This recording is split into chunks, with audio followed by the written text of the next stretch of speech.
Welcome to the Good News Mama podcast, a place to get in touch with other mamas, share the load, and know the Lord. Here we aim to lift each other up in the good news of Jesus and the laughter that comes with motherhood. We are a community of mamas just trying to keep the main thing the main thing. I'm your host, Lynn Carter, and each time you tune in, I pray you are encouraged and that you leave challenged and breathe a sigh of relief that you are understood. We were not meant to do life alone, Mama. Thanks for joining in. Let's do this and let's share the good news.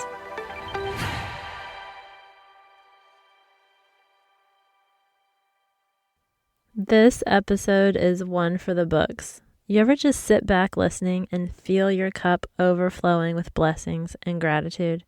That's what it's like talking with Kristin. She is so genuine and full of faith-building words of wisdom, some acquired through the many resources she's found to push herself toward greatness as a mother and spouse, and some just acquired through her own life experiences. Don't worry, I'll list a ton of the resources in the show notes, but just listening to her alone will make you want to draw closer to Jesus. I don't know about you, but to me, that's the kind of life that inspires. Get ready for an episode jam-packed with good news and lots of laughter. Here we go, Good News Mamas with Kristin Gray.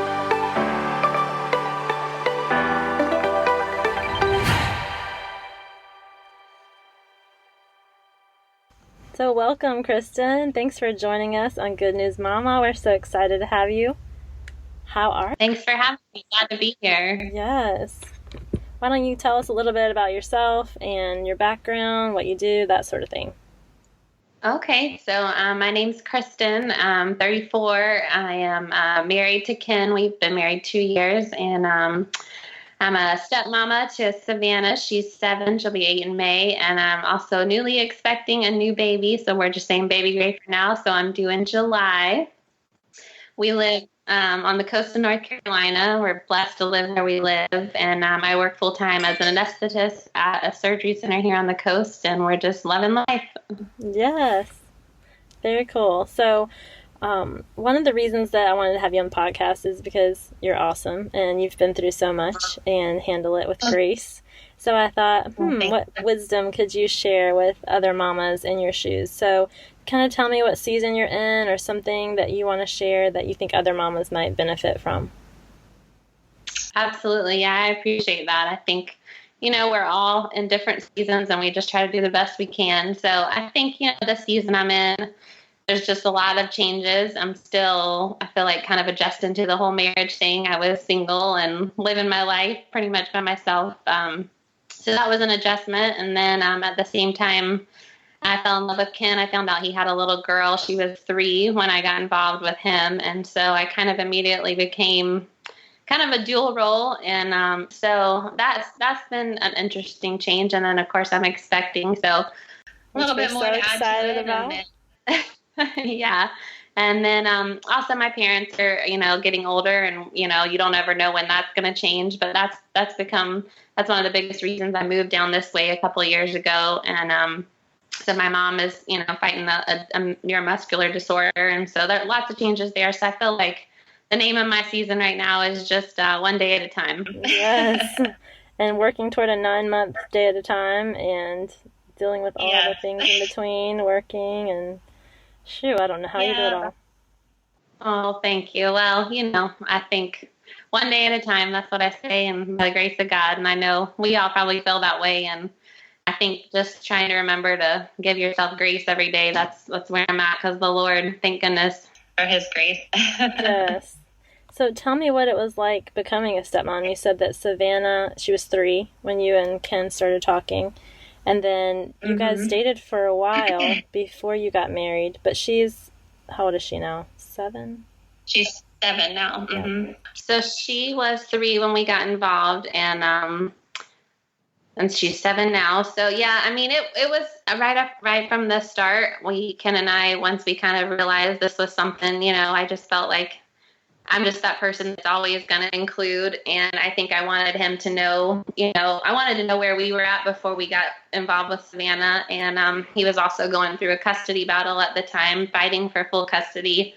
So I think we just always kind of came into this thing eyes wide open. But I think my biggest thing I can say about that is I think and I can speak to not only mamas, but, women in general. I think when you're single and when you're going through life and you think, oh, I'm ready to be a wife, I'm ready to be a mom, I'm ready for all these things. And, I think for me, I was like, well, I think I was born ready, I also think that I wasn't ready to be the mom and the wife that God was calling me to be, and who he knew I was going to be, the wife and mom and stepmom too. And so I think let me just say that I think that's the biggest thing, is take a breath, because whatever season you're in, that kind of taught me, as much as I think I'm ready, or I think I've got this, and hey, I'm nailing this thing. The Lord knows what path he's chosen for you. And if he's chosen a path of walking into a step blended family, or if he's chosen a path where you walk into a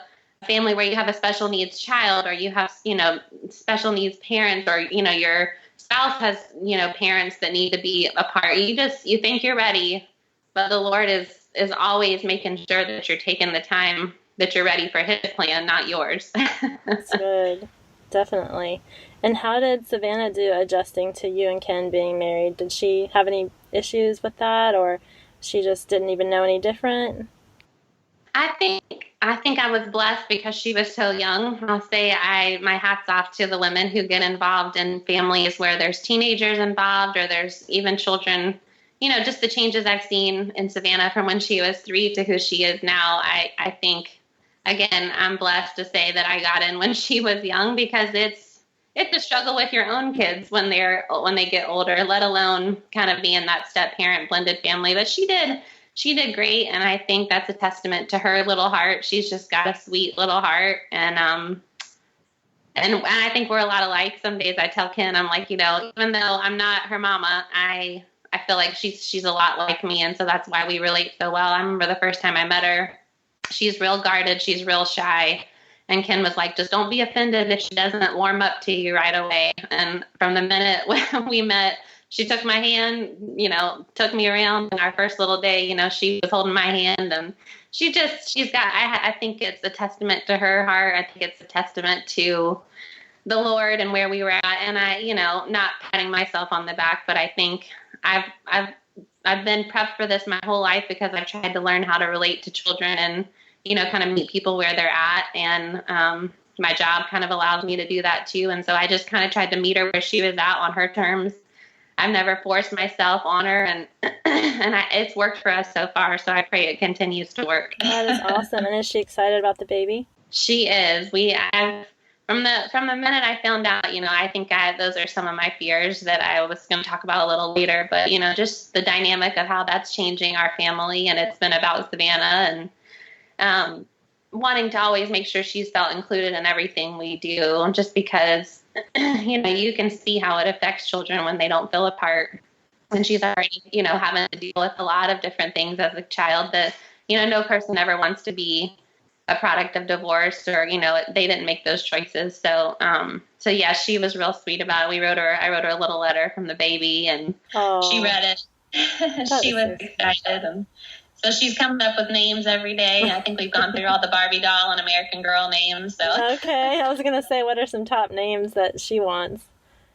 Oh, she watched Christmas time. She watched the Santa Claus, and she said, "Kristin, how about Bernard?" I was like, "Well, you call him Bernie." So I don't know about that. So she's come up with a few, and we said, "Well, we'll figure it out. We'll figure out what to call him, or call her. We don't know what the sex is just yet." But she's been really excited, so that's been a blessing so far too. I'm so glad, because I know you're trying to consider her feelings and also enjoy the moments now that you have that you've never been through before, because this is your first baby and Ken's second, and so he's been through it before, as far as knowing some of the things that you're going to have to deal with. And you were telling me the other day that especially lately your back's been hurting you and things like that, and you were just saying a few minutes ago all the changes that you weren't expecting, and you're like, everything's changing except your fingernails, which I thought was great, that you're getting your nails painted. Some days that's all you can do is paint your fingernails, That's so good. Whatever brings you joy, right? Just feeling down. Look at those nails. Well, that's right. Well, I listened to a podcast of a mom. I think her name is Susan Yates, and she talked about just how some days as a mama picking just those little things that make you feel successful, because especially when you're home and you have young kids and you feel like you're being pulled in so many directions, you can have days where you feel like you accomplished absolutely nothing. You've kept a child alive, you've kept yourself alive, and you've kept a house going, but for some of us overachievers or people who have those to-do lists, we need that tangible thing to feel successful at every day. And she said, pick something every day where you can feel like, hey, I nailed it, and I see it, and I can mark it off my list, So I think, picking little things like that. And so, along those same lines, find something you can control and do it, no matter how small or insignificant it may feel. If it's something that you can see and that brings you joy, then it's tangible. That is so good, because I know sometimes we get to the end of our day and we're like, oh my gosh, I had so much on my list and I did like 2 things. And those 2 things took everything you had not to lose your mind. And you managed to do it, but that it wasn't exactly what you had in mind at the beginning of the day. Yes, absolutely. Absolutely. Especially when you feel like you're pulled in so many different directions and wearing so many hats. I think on some days you can feel like you fail some people because if you're a 100% person or you're a people pleaser, you feel like, okay, if I don't do it to the best of my ability, then I failed. And I think that's something the Lord's been talking to me about is finding something where you can feel like you're determining where your best yes is, but you're also trying to find somewhere where you feel like, even if it's something small, wherever you're feeling like a failure, if you didn't feel like you gave enough to your husband that day, you don't feel like you gave enough to your child that day, you don't feel like you gave enough to your friends, to your job, whatever it may be, or wherever you're feeling inadequate, find something little, find something where you can feel like, okay, you know what, I may not have given 100%, but I gave 100% of what I did have, and maybe that's making a phone call or sending a text message to somebody, or, doing something special for your husband at the end of the day, even, raising your hand over and rubbing his back for 5 minutes. I don't know a man that doesn't see that as something. Oh my gosh. My husband. Or them. Yes, he would love that. He's always, please just scratch my back. You're exactly right. And that is like speaking volumes of love. Yeah, absolutely. So have you read the book Present Over Perfect by Shauna Nyquist? I have not. It is so good. I'm going to have to let you get that, because it really, it's what you're speaking to, basically. It's like in our minds we build things up that they have to be perfect. It has to be just as we envisioned it. Christmas morning, it has to go this way. And we just really need to be present and not worry about making everything so perfect, because we end up ruining it when we do that. And I almost ruined Christmas for us this last year because I forgot that lesson, and we wanted to videotape the kids' reactions, and our second child just ran right out, and we're like, no, and we scared him, and he started crying, and we're like, no, that's not what we're trying to do. Oh, I felt so bad. God bless. So don't be like that. Don't be that mom. Don't be like me. But we heard, like when it's almost like a baby's about to eat something off the floor, and you're like, no, because you're in a restaurant or there's dogs everywhere, and you're like, no, don't eat that, and they're like looking at you, what did I do? So anyway, that book, Present Over Perfect. And I think you mentioned something earlier called The Best Yes. Have you read that book? I have. It was a really, really good one for me, especially because I feel like, I'm that people pleaser. I'm also that person that doesn't realize it, but I give 100% of myself because that's who I am. If I'm going to do something, I'm going to do it 100%. And I think in the last probably, 2 to 3 years, especially getting married, I've learned that you have to determine, like I said, where that best yes is. But you ultimately, it doesn't mean you don't have to give some to all the things and to all the people, but you have to determine if the benefits of what you're giving outweigh the cost to the priorities. And you have to determine what your priorities are. You have to determine what your hard, hey, if I don't have this type of attitude for these people, what am I doing? And so you have to determine that maybe you meet them where they're at. If somebody's only giving you 10%, well, you give 100% of that 10% back to them. You know what I mean? You don't have to give 100%, or you don't have to give 90 and let them continue to give you 10. You can give 100% to 10%. It's going to look a little different. But because in your mind you have this idea of doing 100% in your eyes, but you can see the difference there and don't stress yourself out when really they only expected 10% back 10%. maybe. Yeah, but you didn't realize that. Exactly. And two, I think sometimes we don't realize every time we say yes to something, we're saying no to something else. And we don't think of that because I think that we're the same way and that we want to please people. We want to do what needs to be done because, hey, we see a job, it needs to get done. But then we're like, what are we really saying no to because we've said so many yeses? So I'm glad you brought that up because I haven't read that book in a while. And to remember, you're going to fall short. I mean, it talks about it in Romans in the Bible, where we all fall short. No matter if you think you nailed it that day and you gave 100% and you were perfect, you're still going to fall short.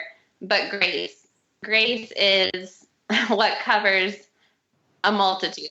And grace is not something that we can even begin to understand. And that's why it's so important to not only grant it for yourselves, most importantly, but it's important to grant it to those people that are closest to you, and especially those people that are in your home. And I struggle with that every day, I'll be honest, because I think, I got up early, I went to bed late, I did all this stuff, and I see my husband sit down on the couch, but that's all I see. I didn't see what he did when he got home, so I can speak to that, grace, like find that grace, because that's something that none of us deserve, and we all fall short. That's so good. And I wanted to circle back to being married and being a newlywed because I know, the emails that you've sent me about good reads that you've had or good emails or podcasts that you've listened to. I so appreciate that, by the way. And I do check those out.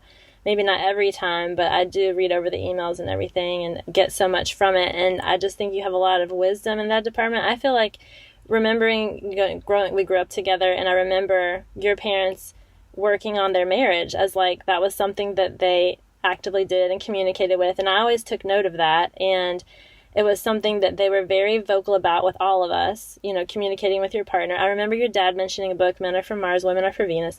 I still haven't read that book, but I remember, he was trying to better himself and learn and grow, and I admired that, and I thought, you have some good insights on some things that you've been reading. What are some of your favorite things that you have learned, or maybe bits of advice or certain go-to podcasts that you have that really speak to marriage and maybe the newlywed season or anything that you think is pertinent?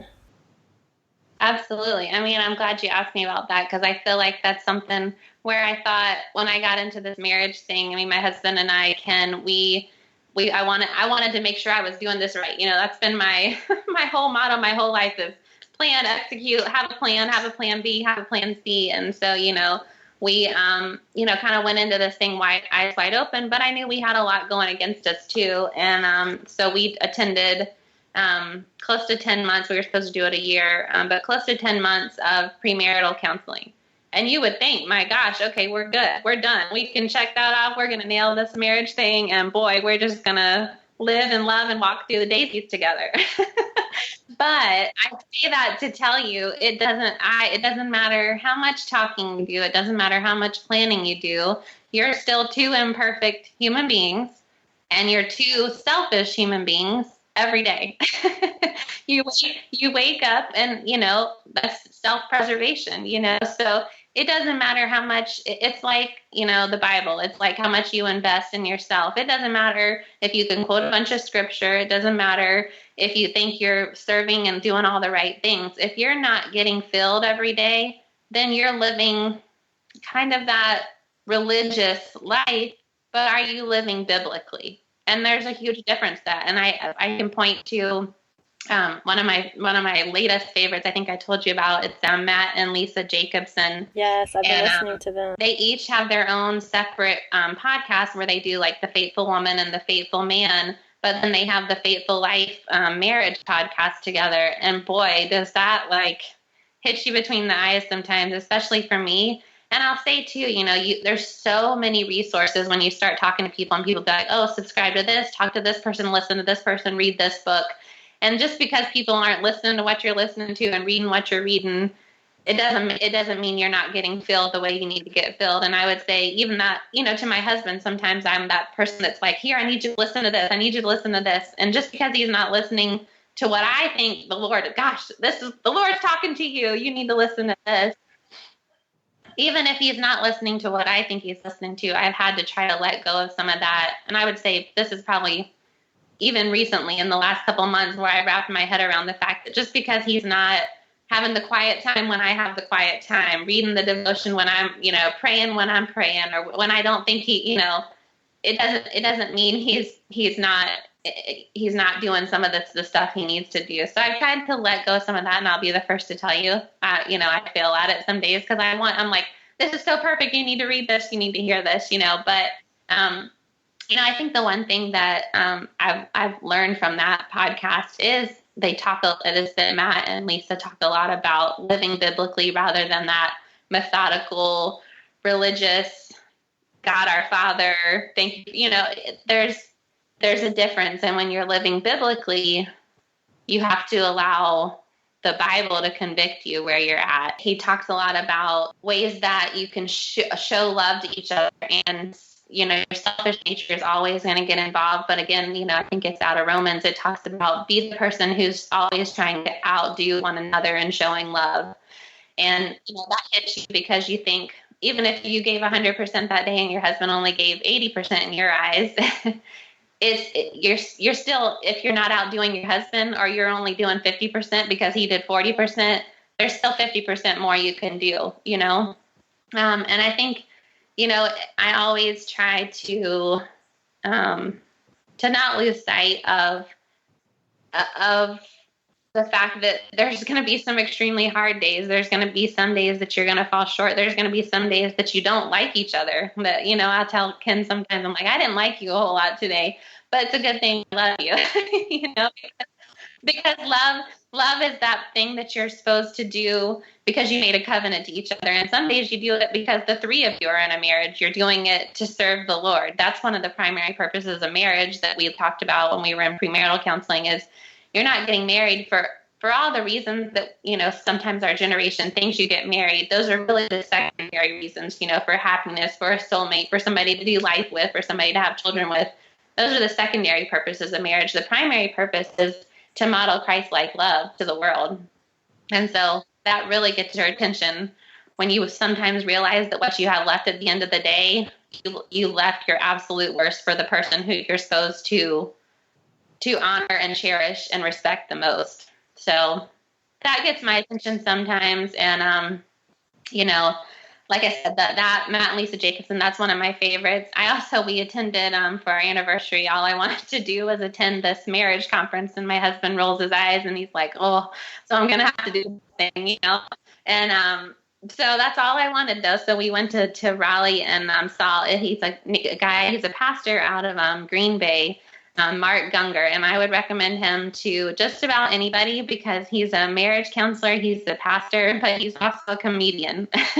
And oh boy, we laughed the entire time. I mean, Ken even looked at me and said, do you want to buy a couple of books when we left? And you're talking to the king of... You want me to read? Well, yeah, no man ever wants to read, let's be honest. But he actually enjoyed himself and he laughed, and the things... I mean, Mark was not afraid to touch on the things. He was not afraid to call the wife out. He was not afraid. Here I am thinking, Ken really needs this marriage counseling thing. But, of course, we both needed it. Oh, we are so much alike. Ben's going to get a kick out of this episode because, oh, man, that is so great. He was funny because he started, which, I knew I was going to be in trouble because he started his whole talk, one of the sessions that he did. And it's just a 2-day session, so it's real quick. But he said, if I asked every woman in this room to describe their ideal spouse, what do you think they would say? Well, your mind kind of starts to wonder and you think, well, how would I describe what I want in my husband? And he said, let me tell you, ladies, you describe another woman. And that's so true. Some days we just want somebody to talk to. We want somebody to understand our feelings. We want somebody to help around the house. We want, things that women are good at. That's not how the Lord necessarily designed men. And I think he talked a lot about, the differences in how we think about praising our husbands and the kudos that we give to our husbands versus the kudos they give to themselves. And, it kind of goes back to the love languages. And when you understand all that, it makes you think about, this is not rocket science. I mean, two people ought to be able to get along, and how to treat people. You're two innately good people, you think. But But, it talked about, when your husband brings home flowers, boy, he just got 10,000 stars, in your mind, he got one, So they think those 10,000 stars should last them the rest of the day. They went to work, they brought home flowers, they're going to sit on the couch the rest of the night. Because, boy, we are just a blessed woman, But in our minds, they got 2 stars that day. They went to work and they brought home flowers, Check. On our list of to-do, that's 1 check, 2 check. Good job. And then you got more. Exactly. I mean, it's so true. It's so true, True. So, I think those are things I'm learning because I am a people pleaser. I've always given 100%. And in some ways I saw my mom do that for people. I saw my mom give and give and give. And some days she didn't have what she needed when she was at home as a wife. And that I'm not saying that because my mom, Lord, she is a saint. But it made me kind of see and kind of take stock of the fact that, if you don't have energy to be the wife that the Lord's called you to be, and that's being intentional, that's being respectful, that's being physically assertive to your husband's needs, all of those things are important. And whether we think we've, done all the right things and we've, bought his toothpaste and bought the right kind of, sour cream that he likes and, we went to work that day, you still, if you want him to fill your love tank in those ways, then you have to make sure his love tank is filled, and I think it all starts from there. I think that's the best thing you can do for your children. I think it gets harder, obviously, as you have kids, but I think that, I can't say enough about how hard it is to rise above your feelings sometimes, but I think that's something that the Lord has definitely, I never knew before I got married that somebody could make me so angry, like that I could have such angry emotions, but that I could love somebody like I do as well. And, I heard people talk about that before I got married, and I thought, I'm just not an angry person. There's no way I could ever get that angry. Right. You're not an angry person at all. So I'm imagining in my head what your anger looks like because it's probably hilarious since it's not your normal temperament.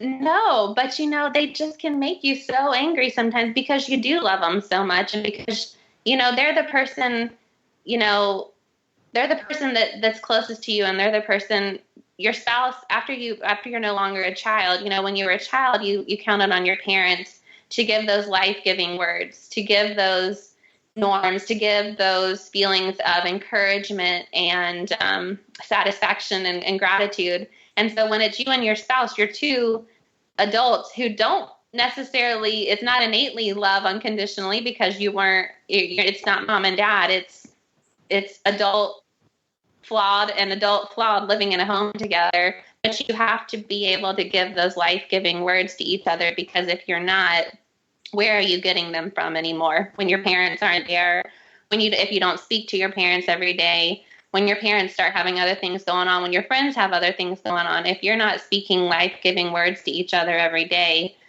that love tank is getting a little bit more empty every day, and eventually it will run out. And so then all you have left is the crud at the bottom of the tank to give. And that's, I think that analogy, you were talking about the love language earlier, that was the 5 love languages, right? Gary Chapman. Is that where it talks about the love tank? I remember that analogy before, and Ben loves to pull that analogy, girl. Let me tell you. He's like, I do my deposits, and I fill up that love tank all year long. And then when hunting season comes around, I'm making my withdrawals. And I'm withdrawing from all the deposits I've made. And it's true, because hunting season for Duck is so short, and he does like to go. But he is such an active dad, so I just like to give him a hard time, because he thinks he's so funny with that. But it is. We have to know each other's love language. We have to communicate, because just like you said, where are you going to get it from? You get it from God's word, but you want to be careful you're not getting it from social media or just other friends or other coworkers and things that, you just need to have that connection with your spouse. It made me think of sometimes how disconnected Ben and I can get because we're busy doing all the things. Like, we're in the season of leaning on each other as like teammates, more than lovers or just companions, because we've got 3 little ones. And this morning we went into church, and Wade, who is 3, was completely thrown off by the fact that his Sunday school teacher wasn't there that day, so they were going to have to go into a different classroom. I mean, torn up, like he wanted to go home.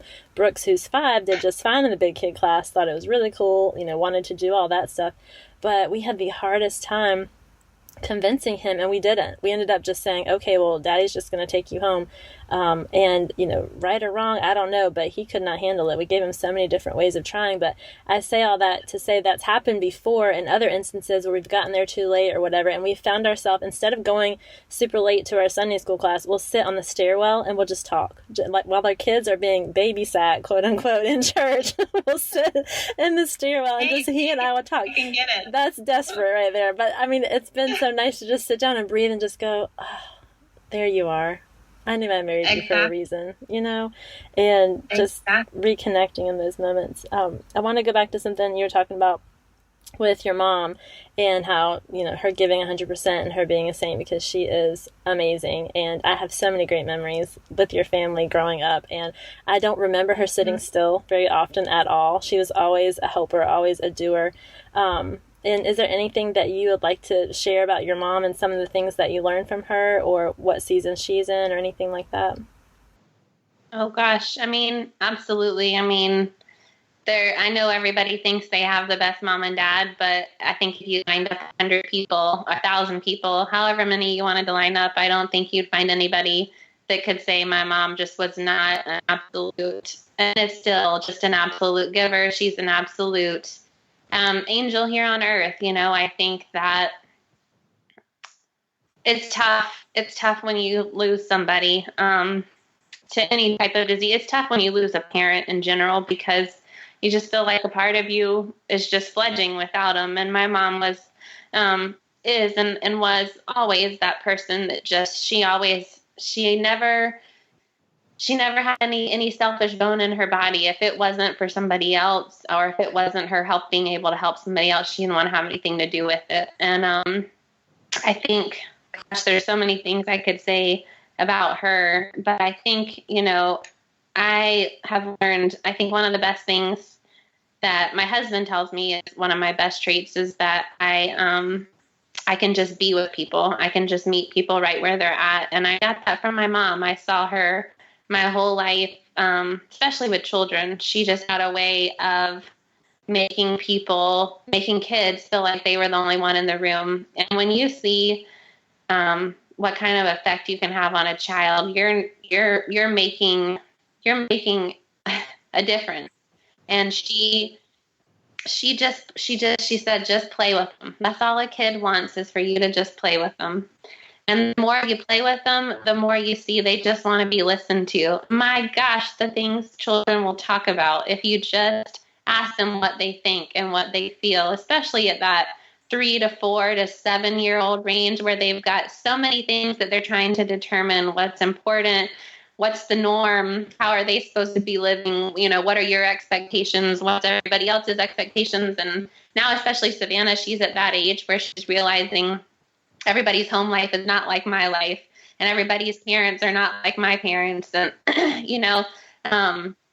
so yeah, I mean, my mom is suffering from Huntington's disease, and it's just a real cruel disease. And I think that I would speak to anybody who, has a parent who they're losing in one way or another, or just in changing, parents, and your parents get older, they change, they become different people, aches and pains that we can't understand, that slow them down or stop them. I think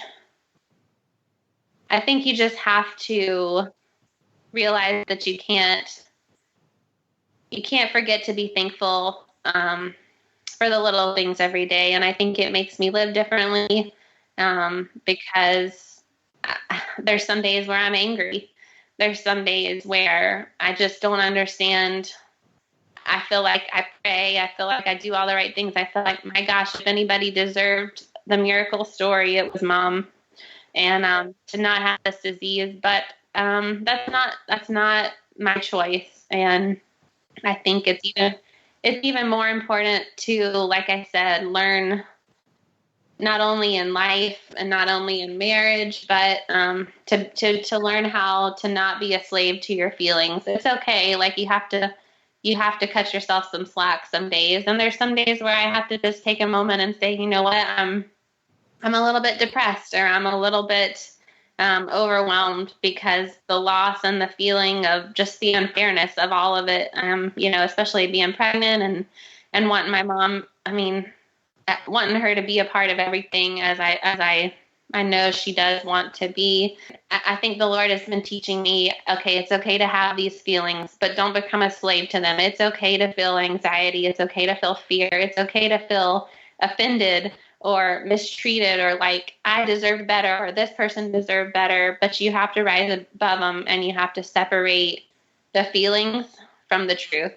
And the truth, obviously, and when I say the truth, I say the truth, separating your feelings from it. But, one of the best ways and the only way that you can stay filled with the truth is by being in the truth, the living truth. And, yes. And the devil's always going to try to push and say, well, if this God that you serve was the God that you think he is, and he's the God that can move mountains, he doesn't love you, because if he did, he would heal your mom. If life was, but that's the thing the devil doesn't understand either, is that grace is not ours to give, and grace is not what people deserve. And I think that's the redemption story. And that takes you back to the resurrection story of constantly thinking about, you want to put yourself in somebody's shoes, put yourself in Christ's shoes. Can you imagine all the feelings he was feeling upon that cross? And when you feel these feelings of being overwhelmed or being mistreated or offended, think about what the Lord was feeling in those moments, that he still chose grace, and he still chose to die for me. Yes. In those moments, he chose me, and he chose anybody who's listening to this. He chose you. And that, if that doesn't give you chills, I don't know what does. That's so amazing that you can say something like that, and just, you've always been an old soul and just wise beyond your years. So I just think that's amazing that God has shown you more of himself in that way to help you be able to look at a situation like that. Because when we look at what's fair, it doesn't seem fair. And then we realized what God did for us wasn't fair, that we didn't deserve what he did for us. And it does help put things in perspective. It doesn't necessarily make pain go away, or make you wish things were different, but it can give you peace in those times. It can give you hope. So yes, thanks. And sometimes you just need, there's days where it's going to be 99% anger and frustration, and I don't understand this, and that's okay. The Lord understands our anxiety. He understands our doubt. He understands all those feelings, but sometimes you just need that little piece of truth to hold on to, and that little piece will get you past it, and it'll give you that tool that you need against the devil when he's pushing so hard, 99%. Just take that 1%. And I'm not telling anybody that I don't have my bad days, and I don't have my angry moments and my depression moments, and those are real, and you have to let yourself feel those things, but you have to hold on to 1% that you can use to fight the devil and fight those feelings. And so whatever that 1% is that you can get some days, Lord, I hope you get 99% of those days, where you have 99% more tools than the devil. But some days it's just that 1%, and sometimes that's all it takes, Well, I just want to thank you so much for choosing to speak life and joy over our listeners, and such wisdom on all things marriage and stepmotherhood, motherhood, pregnancy. Oh my gosh, this was like an encyclopedia of goodness. Thank you for taking the time to... One of the last things I just wanted to share, and I wanted to make sure I just touched on this, is I feel like I've always been a to-do list gal. I've always been that person that, especially when I was on my own, I never had a to-do list that was more than 10 things long, because I got it all done. I had plenty of time.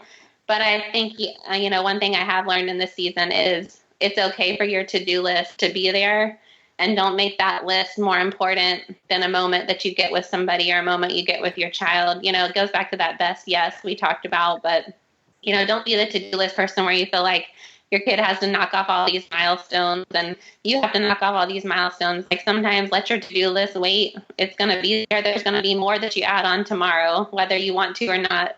But if you have a moment where you can just be with somebody, then go upstairs and play the Uno game. Go, make the phone call to your dad, or, meet him for lunch, or those little things that I can knock off 4 things in an hour, and you don't really have anything tangible to show for it. But, oh, don't you have something tangible to show for it in your heart and in somebody else's heart. That is so wise, so good, and so hard to remember sometimes because we are all driven by the things that we feel like we must get done, and sometimes God just wants us to just be with Him, be with our loved ones, just share His love. So thank you so much. Well, filling love tanks doesn't necessarily make everybody's to-do list, but it should. Right?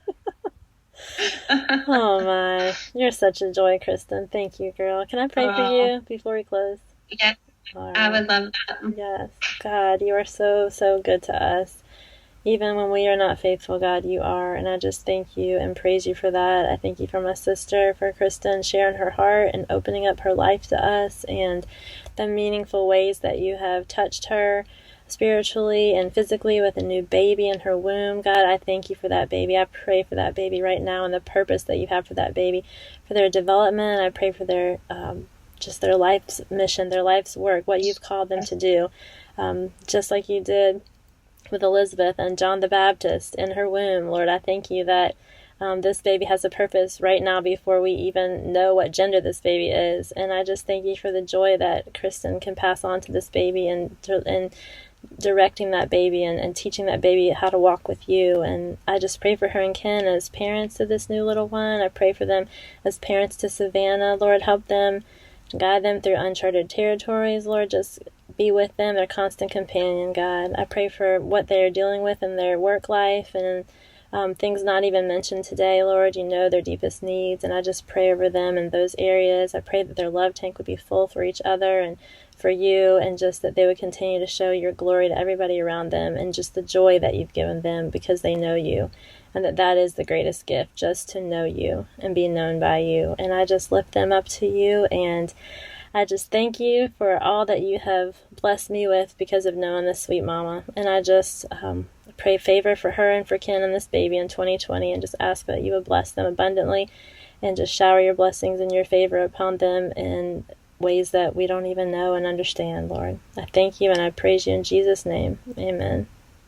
Amen. Thank you so much. I pray so much for you as well. And I think even if you don't hear it in some days, I'm sure starting this new podcast has been a challenge for you. In some ways you're like, what am I doing? Doing one more thing. But every day. I think even if you just reach one person, and sometimes, like you say, everybody's got time to listen. And sometimes just feeling like you're heard and that somebody else is as crazy as you are. Yes, girl. can make a long move for you in the long run. So I love you so much. Always just good for my soul to be with you. And I wish we lived closer, but I'm just so thankful that the Lord has given me the people that he has. And you're definitely one of those special people for me. Yes, ma'am. Same here. I love you so much. Thanks, girl. All right. I love you too. I'll talk to you later. I hope you enjoyed this episode of Good News Mama. If you did, please leave me a review on iTunes. A 5-star review is best. And hit subscribe. Share with your friends on Instagram and Facebook. Please email me at lynn@goodnewsmama.com. You know I love questions. I love feedback. I want to know what you want to know. We're going to talk about what means something to you. So let's hear it. Follow me on Instagram at Good News Mamas. That's mamas with an S. And we look forward to seeing you next time. Keep your head up, keep your heart humble, and share that good news.